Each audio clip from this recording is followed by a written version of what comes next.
So Bob Turner's shocking win last night in New York's 9th Congressional District has been spun 9 ways to Sunday at this point. Some reading the tea leaves suggest that the race was a referendum on President Obama's leadership or lack thereof writ large. Others insist that Obama's Israel policy hurt Democrat David Weprin.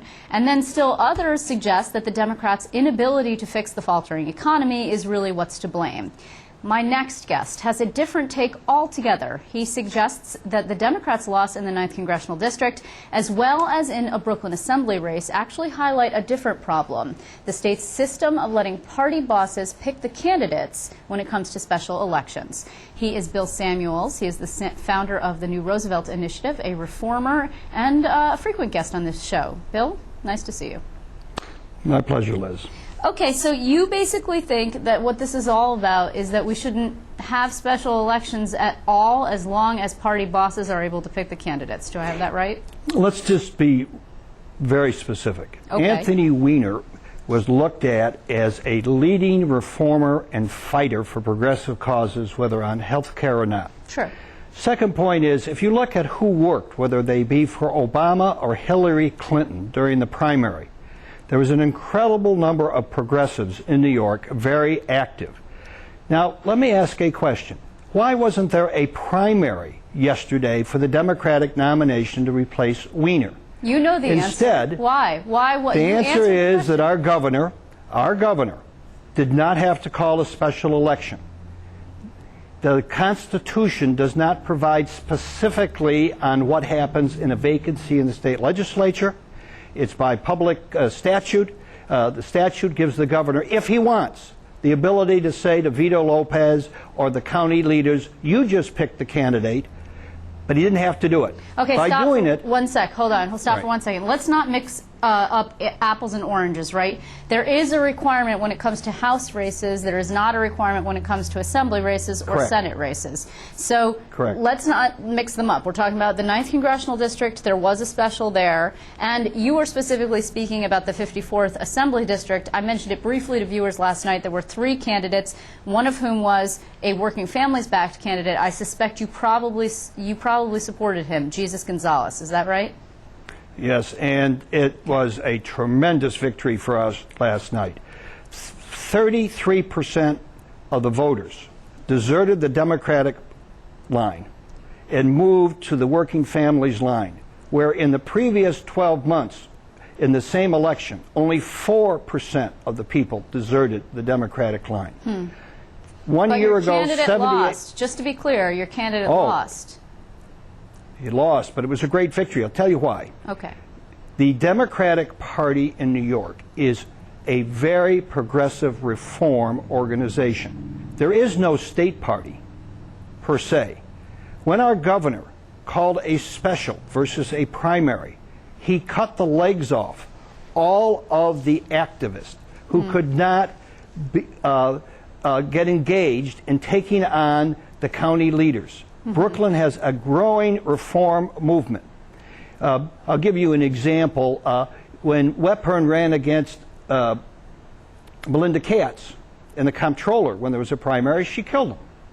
That was in Queens. So the fact is, that was in Queens, though. Yeah, well, but it was, that's right. But she won every district except in Weprin's own area. But I'm saying when you dig, last night in Brooklyn, if you went into Jesus Gonzalez's headquarters, almost every worker that I know that really cares about making New York the best state party and the best progressive party was there. Okay, stop. They're not going to show up at Weprin, and they're not going to show up with Vito Lopez's hand-picked assembly candidate. Okay, so what you're saying in terms of Weprin and the congressional district, just for a moment, away from the assembly district, I know that this is a little bit tough to follow, folks, but just stay with us. Do you believe that the county leaders did not have the best interests of the state and representing the New York Congressional District, the 9th New York Congressional District, at heart, that they only picked a candidate that they wanted to control? Okay. So what to do about that situation? How to make it better? Number one, the Constitution currently does not provide specifically for filling vacancies at the state legislature, for example. The principle, which should be amended into the Constitution, is that when there is a vacancy, the process picked should allow for competition and accountability.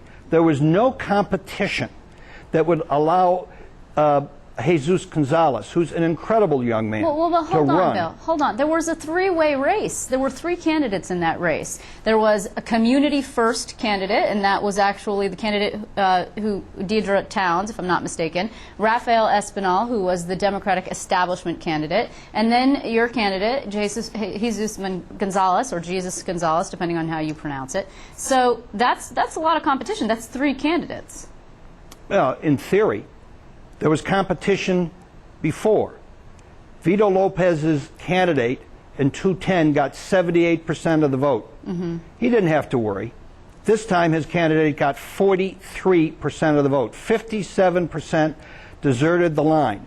The base of the party, the Obama base of the party, could not get engaged and enthused about Wetburn because of the way the candidate was chosen, could not get enthused about the particular Vito Lopez nominee. I'm saying the governor did not have to call a special election here at the state legislature. He shouldn't have.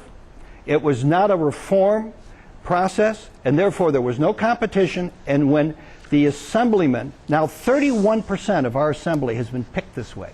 31%. Do you think they are accountable to the voters or to the standard leadership of the Democratic Party? Okay. It was a victory for reform only because you can't ask those of us that give money and work nationally to get involved locally when in fact we're supporting Vito Lopez or another county leader versus the type of vision that Obama and Hillary Clinton had when they ran for president. Okay, so just before we let this get completely out of hand, you know, there are a lot of people out here who are spinning actually that New York 9 and the result there with the win by a Republican was a rejection, a repudiation, a referendum on Barack Obama. You don't agree with that? You're talking about fired up, ready to go grassroots folks, and yet the candidate who was supposed to be carrying the Democratic banner, David Wetburn, lost in the congressional race. Yeah, he got 9% lower votes than Weiner had gotten before. We had a bad candidate selected in a flawed process, and that occurred across New York State in the special elections. And our governor has not made the choice. He didn't have to do this. He gave a choice that disenfranchised those of us that are enthused about Obama.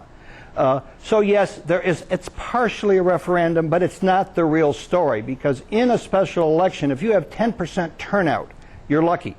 So the key is, do you have the workers that really go out there? And I'm telling you, if you look at Wetburn's numbers, or the Democratic candidate, that there was no motivation for us reformers to get behind the Vito Lopez and the flawed process. Okay.